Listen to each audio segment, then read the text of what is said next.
to explore the Hebrew roots of your Christian faith? Then grab your Bible and let's get started. So long on today. Most definitely having some little technical difficulties, but we shall move on. I want to thank everyone who joined me on Torah Tuesday night, and I'm very excited about tonight. We're going to really focus on Genesis chapter 38. So Genesis chapter 38 is what I will call a parentheses within the book of Genesis. We talked about this previously. There are some books that have like a parentheses in it. It's like in the meanwhile, while this is going on, this other event is going on around the same time. So this is what I think about Genesis chapter 38. And we also have some books that are really considered parentheses, like the book of Ruth and the book of Esther, just to name a few examples of those. So this Genesis 38 is parentheses because in 37, we have Joseph been sold to the Midianites or Israelites and sold to Egypt. And now we have Genesis 38, who is going to be talking about Judah and what he's doing at this time. In the meanwhile, because 39, we will jump back to Joseph. So this is kind of like a spotlight, if you will, for the bloodline of Judah, because this is the line that the Messiah comes through. So we have to take a look at Judah because this is the beginning of a tribe of Judah. Welcome to Reconcile the Kingdom, where we're working towards becoming in harmony. We're growing in harmony of the whole word of truth. My name is Patrice Robinson, and I appreciate every last one of you who's able to join me today on this live premiere. And for those who are able to join me on the replay, most definitely everyone is appreciated for joining me on today. And if you have seen the community post, we posted that we have reached our 100 subscriber. Believe me, I greatly appreciate all of those who is joining me.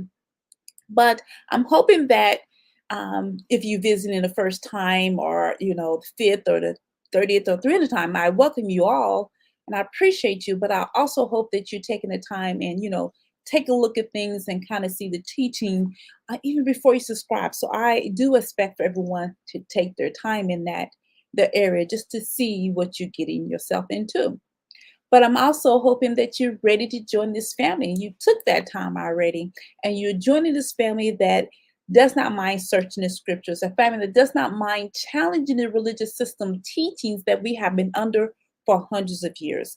A family that's open to committing themselves to be a lifetime student of the Bible and ready to explore the Hebrews of your Christian faith. And it is very easy to join this family because it's totally free.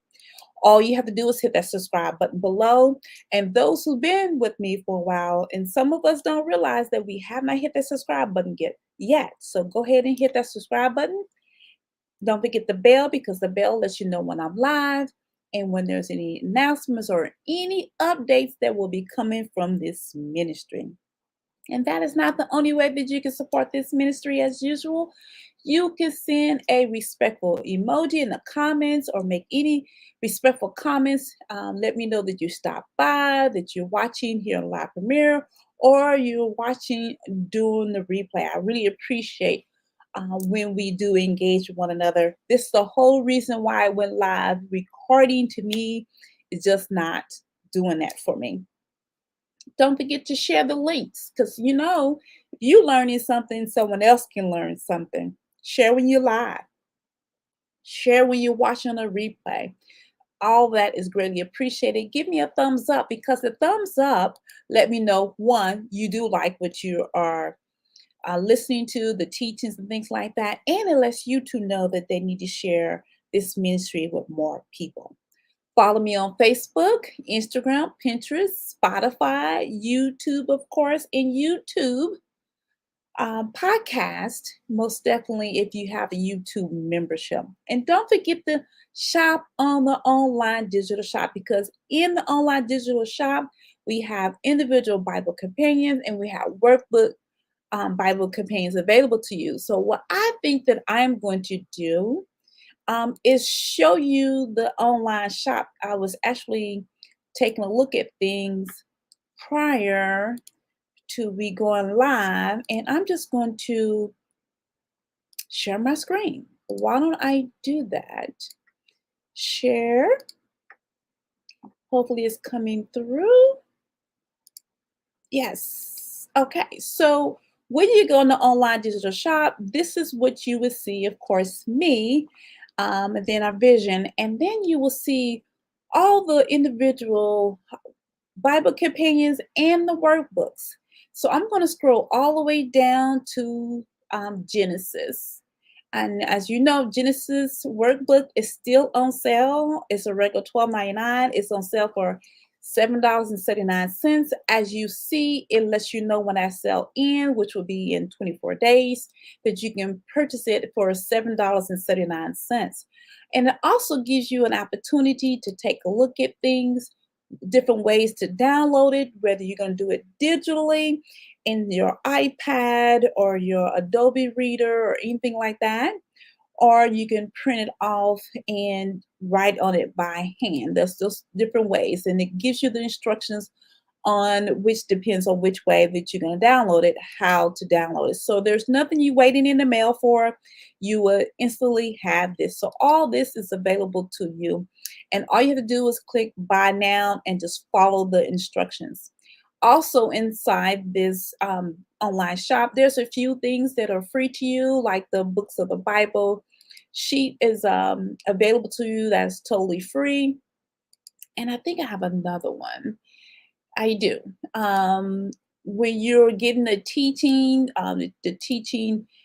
service notes that you can take notes for, all that is available to you for free. So that is the online digital shop. So I'm going to stop sharing that.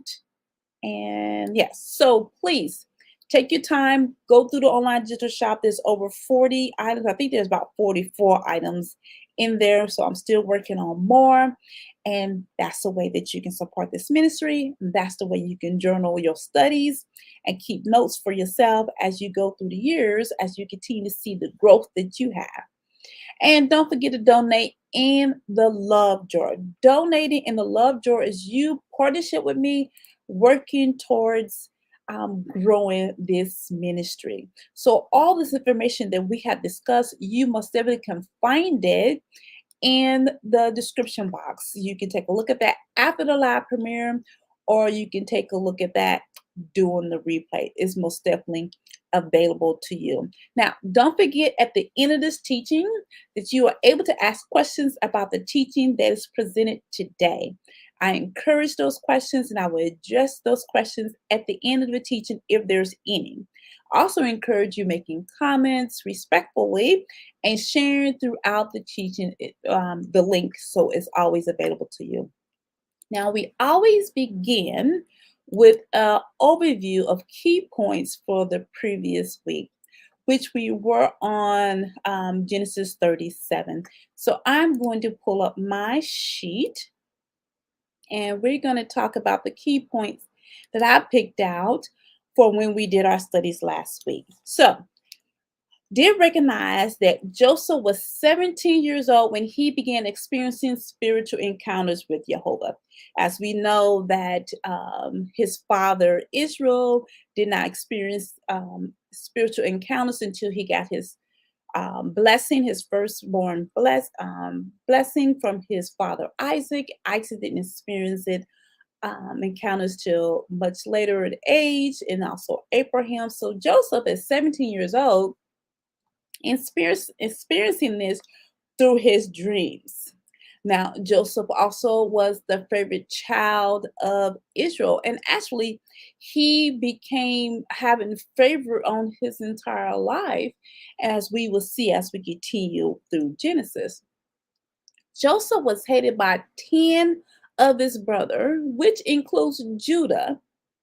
which we probably can see why there is issues between Judah and the tribe of Ephraim, or Ephraim from some of you guys, which is Joseph's son who gets the firstborn blessing. But we will talk about that as we continue on. But we do know that Reuben was not one of them that hated his brother. Matter of fact, he tried to save his brother from the rest of them. Now, this coat of many colors is a reminder to the other children that Israel favored Joseph. Now, this is the same coat that the brothers rent off the him, and before they put him in a hole, and to bring back to Israel to show that, because this is your son, because they want to show that he had died when he actually didn't. So all this into my insight. The brothers had so much hate in them that it caused not only division, but they actually became murderers. They wanted to murder their brother, and homicidal ideation, what we would call it, because they was thinking about, you know, killing their brother. That is really deep hatred. But one thing that I noticed, that no one spoke to Israel or their father about this favoritism. I know today that favoritism the children wouldn't recognize, and they would not only show in behaviors, but they will also speak about their concerns or say it in some kind of way.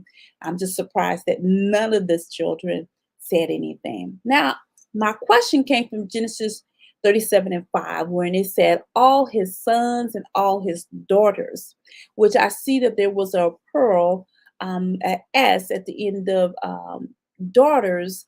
So I was wondering, did Israel have other daughters? And of course, that may not be so much as important, because again, the focus is on the 12 tribes of Israel.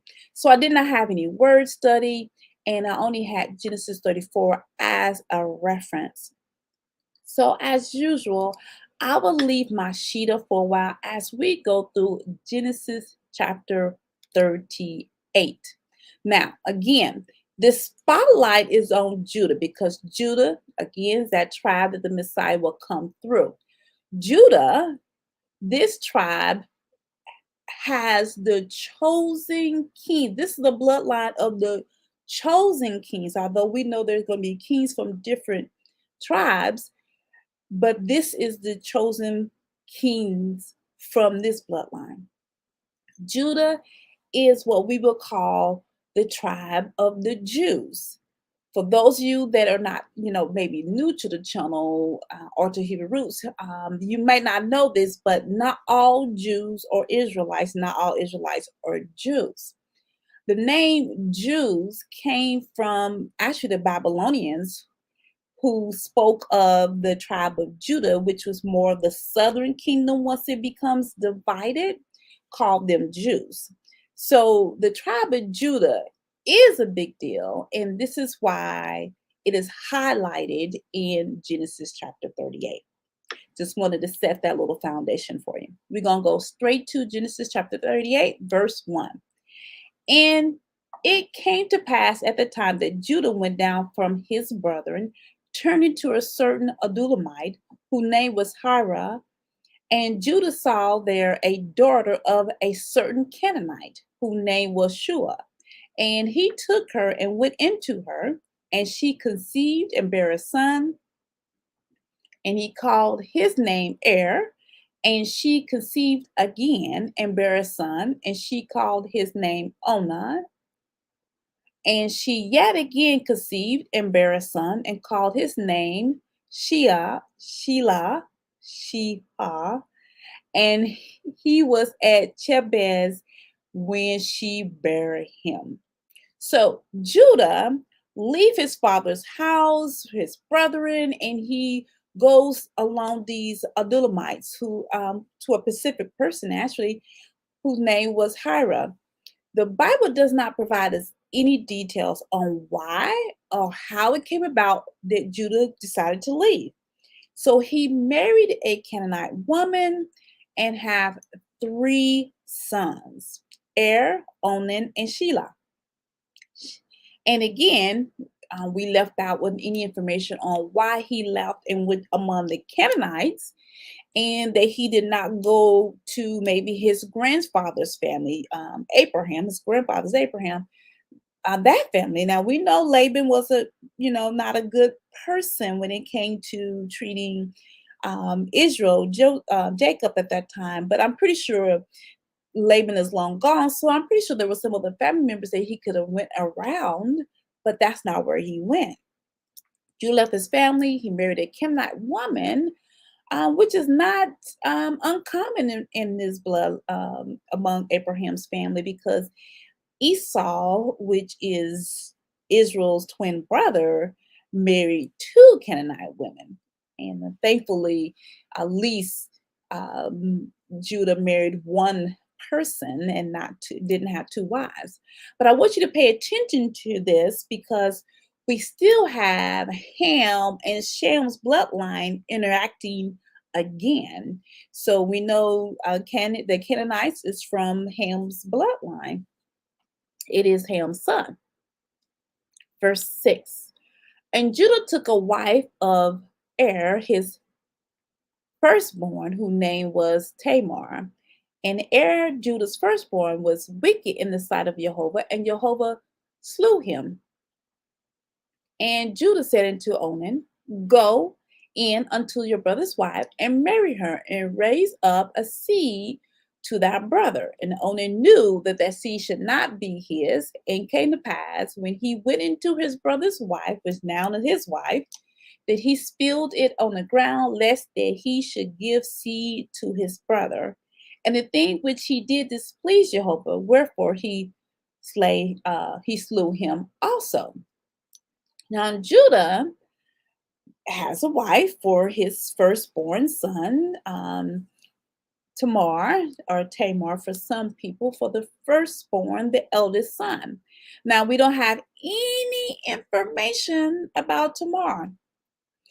We don't have who her parents are, where she's from. It's like no information at all about her. We just know that in this land of the Canaanites, Judah has his family, and he gets a young lady for his firstborn son.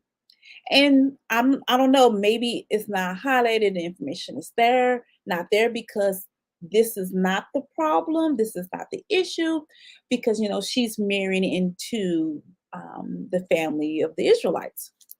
Now, Onan did not want to give his firstborn son, to his brother. No matter what was going on, if she married Onan or she married the youngest, whoever gives birth among the brothers, the firstborn will be going to the eldest son.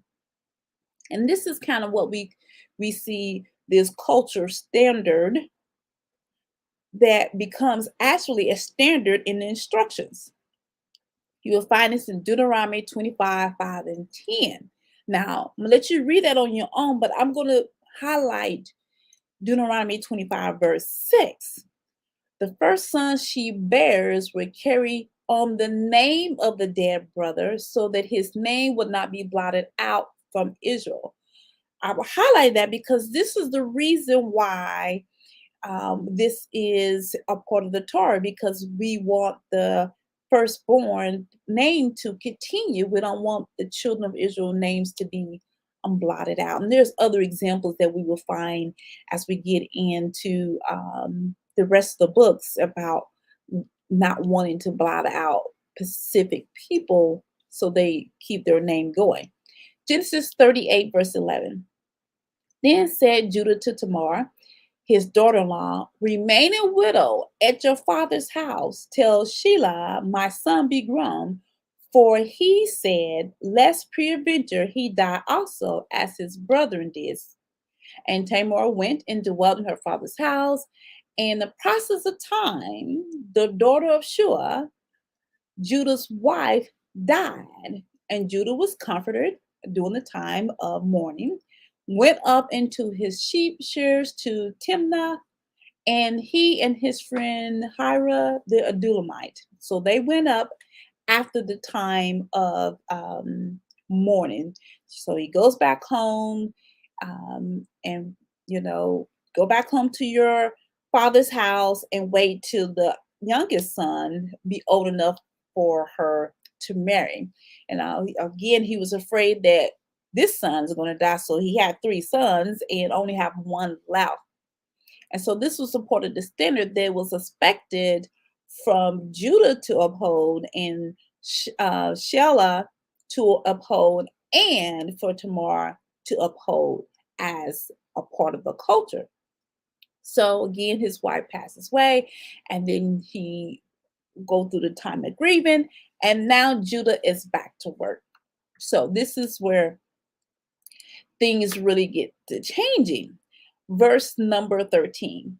And it was told to Tamar, saying, Behold, thy father-in-law goeth up to Timoth to shear his sheep. And she put her widow's garments off from her and covered her with a veil and wrapped herself and sat in an open place, which is by the way of Timoth, for she saw that Shelah was grown and she was not given to him to wife.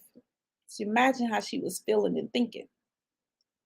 When Judah saw her, he thought her to be a harlot because she had covered her face. And he turned into her by the way and said, Go to, I pray thee, let me come into thee. For he knew not that she was his daughter-in-law. And she said, What wilt thou give me, that thou mayest come into me? So now she's asking some questions. What are you going to give me? And he said, I will send thee a kid from the flock. And she said, Wilt thou give me a pledge till thou send it? And he said, What pledge should I give thee? And she said, Thou signet, thou bracelet, thou staff that's in thy hand. And he gave it to her and came into her, and she conceived by him.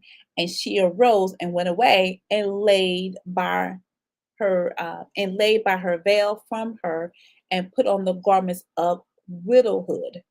So she takes off her widow clothing because she don't want to be recognized for one. So she wanted to go spy out things, see what's going on, because I'm pretty sure she knows by now.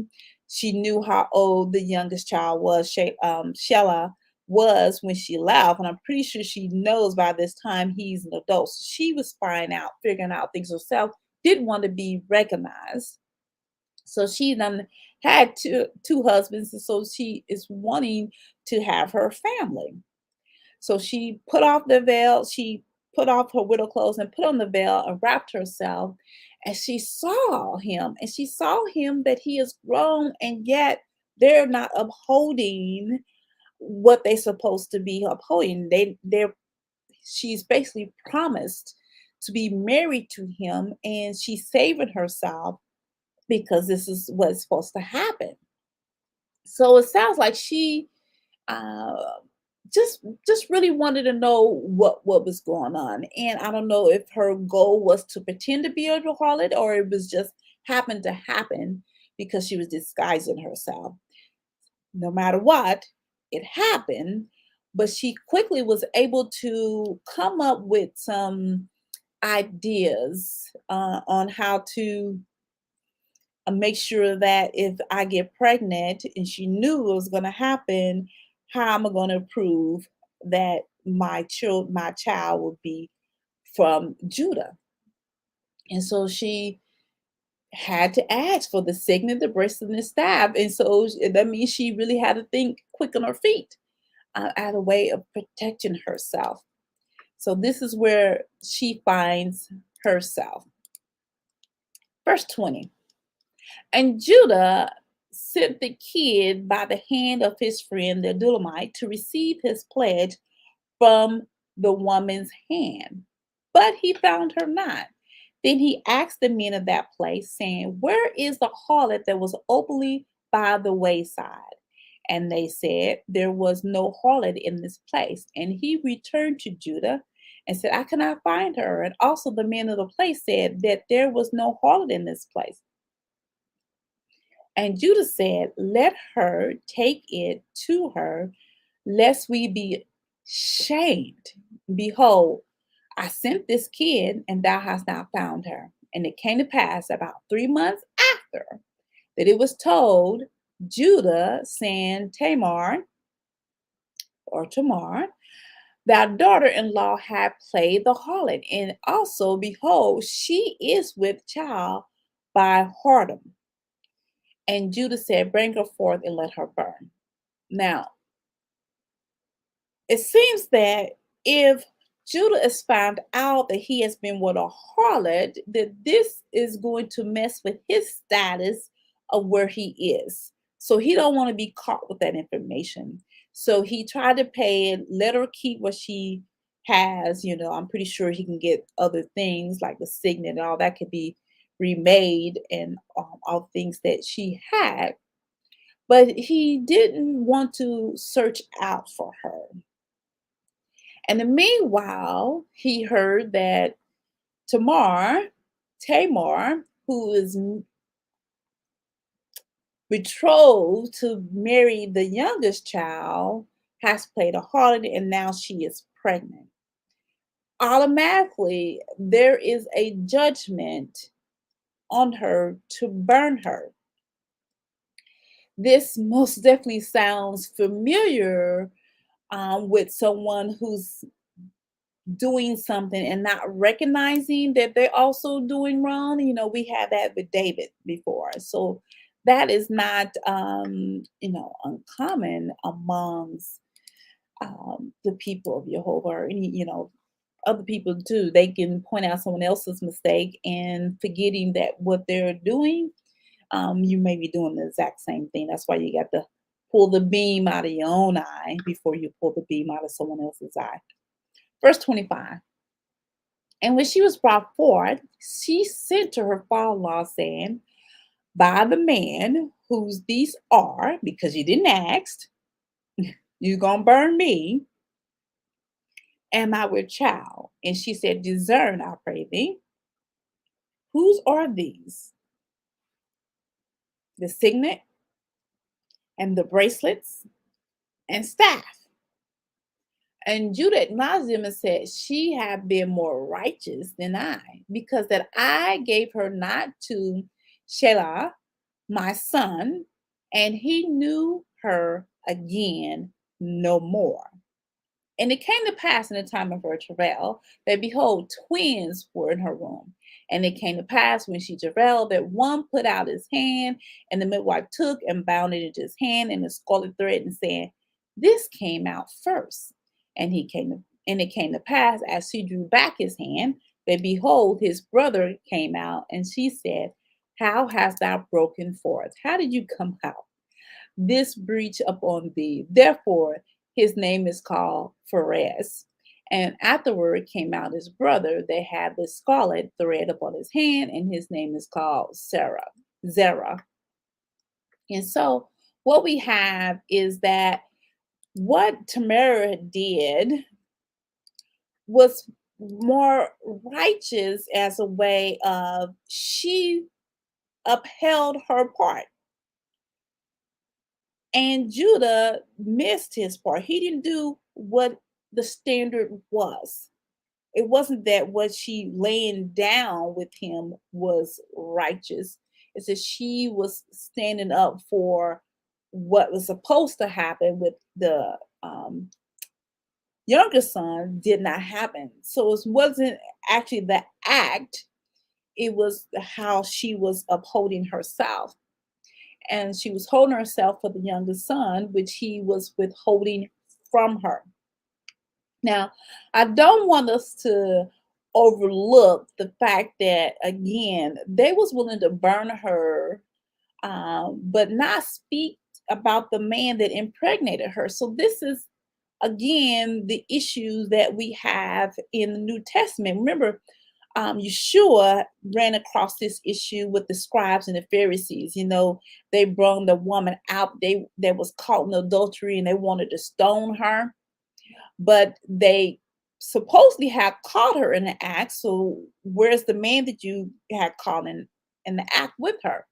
And this is why Yeshua told her, go and sin no more, because in the Torah, it requires, if this is caught in the act, that means it's required to stone the man and the woman, not just the woman. So if she was caught in the act, so where's the man? So they both are required to be stoned. Um, so that's the regulation you find in Deuteronomy 22:22. If a man is found laying with another man's wife, but the man who slept with her and the woman, both the man who slept with her and the woman must die. You must purge the evil out of Israel. So it's the man and the woman. And this is why you can't just stone the woman. And that's why it didn't happen the way people think, that he was just forgiven of her sins, which he was, but the law standard was not what the Pharisees and the scribes have brought to him. They brought their truth or their understanding, and not the Torah, which is what Yeshua always stands for. So I am all done with Genesis chapter 38, and we're actually moving along through Genesis. And I like the fact, I enjoyed the fact that I am taking my time verse by verse, because most denominations and non-denominational religious systems would not take you verse to verse, because it will actually cause them to think about the teachings that they're teaching, that are coming out of context. So this is why verse by verse is important, so that you can recognize biblical truth versus traditional teaching and man-made things that are added in our lives that oppress us. And this is why Yeshua came to set us free from that oppression. So I'm hoping you're enjoying this, and that you will continue to join me. Don't forget, on Saturday at 10 o'clock a.m., we are in the book of Judges. I think we are in chapter 9 or 8 of Judges. I think it's chapter 9 of the book of Judges. I can't remember. But I'm looking forward to that as we continue to talk about Gideon's bloodline. And don't forget to join me next week. We will be in Judges 39. So we'll begin to talk about Joseph again. I'm very excited about going through the foundation of the word. Now, don't forget, before you leave out of here, to hit the subscribe button, donate, and take a look at the online digital shop and leave me a comment, respectful emoji, or anything like that, to let me know that you have came by. As always, man does not live by bread alone, but every word that proceeds out of the mouth of Yehovah. Have a blessed rest of the week, and I will see you Saturday at 10 a.m. Thank you for joining me on today.